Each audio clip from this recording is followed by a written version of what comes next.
Welcome to the psychopathy of the Sydney soundscape at 8:51 PM, where the external planet still hasn't been able to shut the fuck up and never quite does over here. I need to take stock of how in the previous video there was no resolution in the rosary of the Kahn't. However, getting there, I'm making pretty good tracks, and I need to take stock on how the previous video was doing a really good job of showing the workflow process in a very raw state, no rehearsals. That's the shape of what I experienced. It captures the flow of thought as I try to nut out, piece together, trying to make sense of what the hell happened here. I need to revisit this space again. Not quite sure what's happening entirely here, and needed to note how there's this perception of this sort of a space is like a superimposition, as though the issues perhaps in this sort of corner through the H and aspects of the G inside the glockenspiel character here, aspects of the G and the H, the non-rhotic R in particular, but even the roly one, the roly-poly one, it's as though that cluster is a part of the English layer superimposed on top of the Turkic one. This is where when I reach these types of states, I just have to let it go for a while and continue processing the language, because by taking the time to pause and analyze the way that I do it, the brain is already taking note automatically. As I continue processing my language, I will eventually run into the phenomena of consistency that eventually goes perfect. I finally worked it out, and that's me trying to capture that. The discovery of this on state with the H and the R, that is coming from the English half of my language. I'm not sure how to typographically. I don't feel compelled at this stage of this shape, this sound. I don't feel too compelled to try and create a special customized character for that yet at all. However, I did reach the point of needing to highlight the perception of this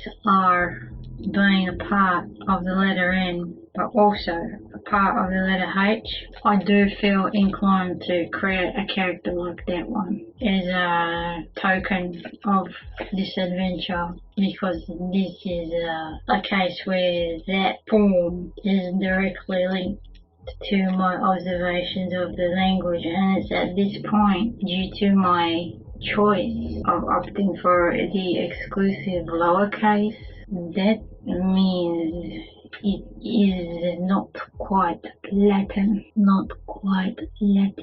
It is lowercase. That means my choice to adopt is that Latin, or is this Roman? What the hell am I supposed to call that? Well, we got the problem of, excuse me, but wasn't the biggest, thickest mob and all caps kind of a cult? They aren't all caps kind of a cult, but I am a lowercase abomination. I'm a lowercase abomination. My paternal grandma is all caps. My father was all caps. My son was all caps. But I'm an all lowercaseist, and that feels closely linked to Georgian through my mother's side. That's where I feel instant connection that plugs into the Georgian landscape. So I don't know how much of the Georgian lingo has a bridge of passage that might link together with the mob I perceive as being coming from a westerly direction. So just say that's the west. First word that is in my mindset is the Visigoths.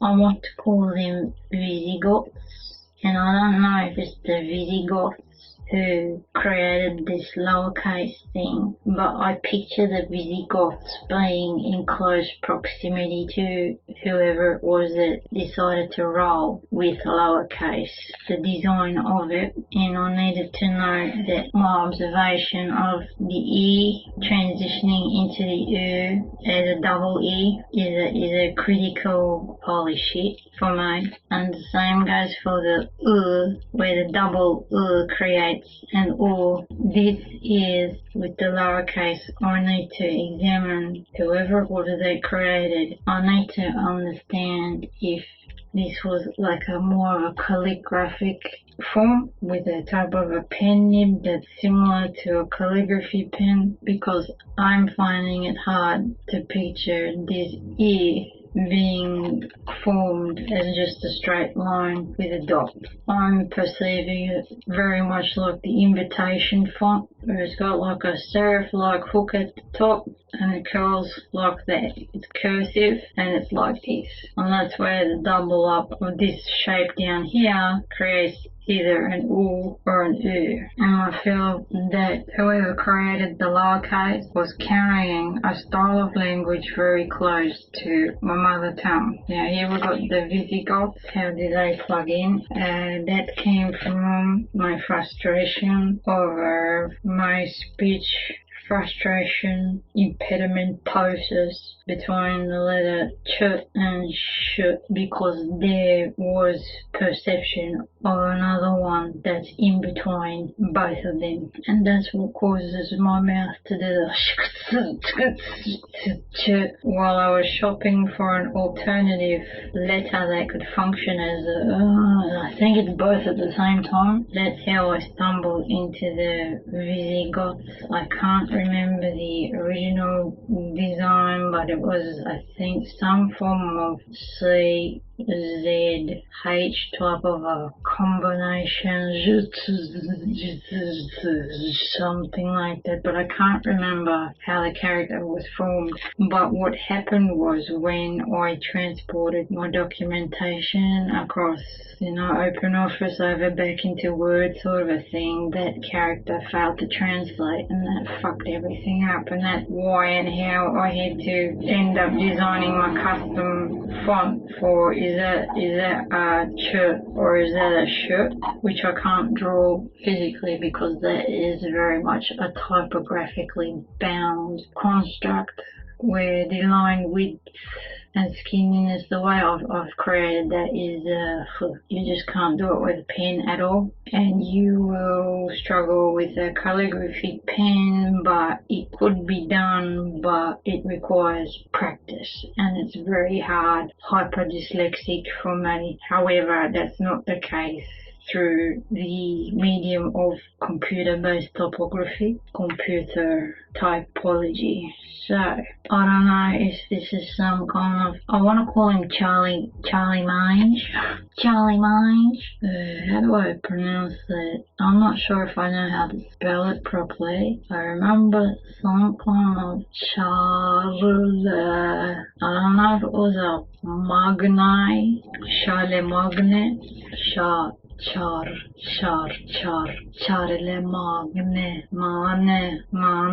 mane, char ile, mane, char, yar ile, something ile, mane. Sorry, that's just me. That's how the Turkic strain plugs in to the, is that Latin or Roman language here?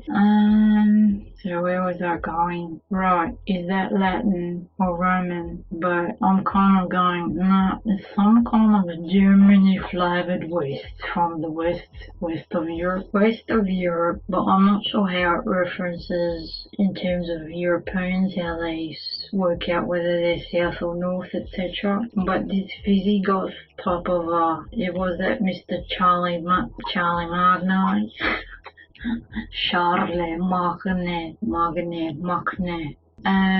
the lowercase designer. I'm perceiving it from the west, from somewhere between Portugal and France.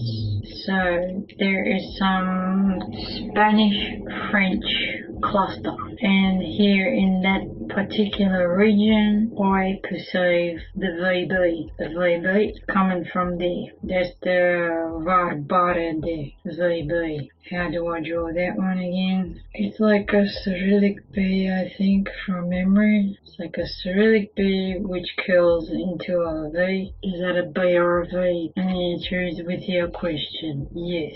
And this is where I have to pause and go, how do I identify the language as a lowercase medium? How do I identify its code accurately, because the lowercase is coming across as a secondary, I won't say intrusion, but it inserted itself to make it so at a later point. After the Romanesque doing its voguey all caps thing. So that's going to be a critical type of element that needs to be accounted for with regards to, right, I perceive this being an issue. We have another culture in the picture with specific regard to the typographic aspect of how sound was represented, and through my language I am perceiving this, and this, and then the fact that that makes so much sense. This is not a case of random shapes designed by, I don't know, why with monks.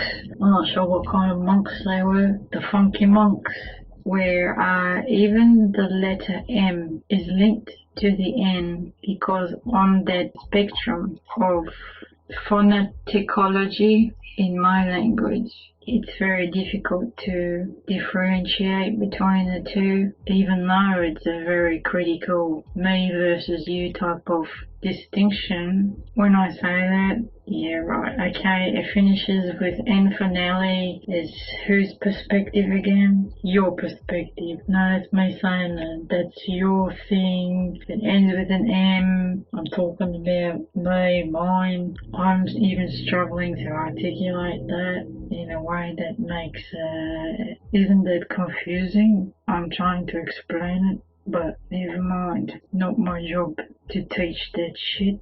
I shouldn't call it shit, but what I label as being shit is the confusingment, and that is my dilemma. Right, where was I going? I don't feel the design of the lowercase was a random, whatever the fukuki when I say that, but I don't want to go through the typographic analysis of, okay, here we go again, we've already done this and the circles are like this, and I don't want to go there. I don't want to exclusively be examining it through the design end of the spectrum, because I need to see that through my language, see how it sits, and then see how these moments naturally fall into place with a style of perfection. As like, oh wow, how fucking awesome is that? Oh, what a coincidence.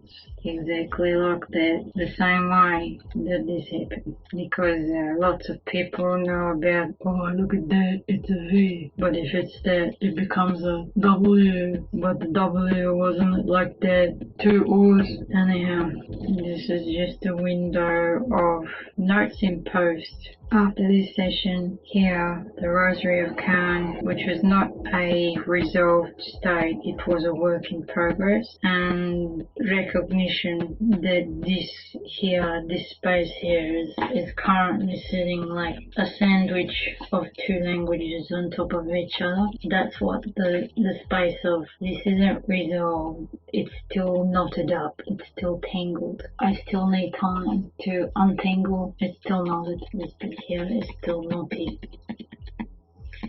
Still knotty. I'm gonna pause it there. Devşir'den var okuyayım mı? Yeter! Adım Ayşe! Get used to it!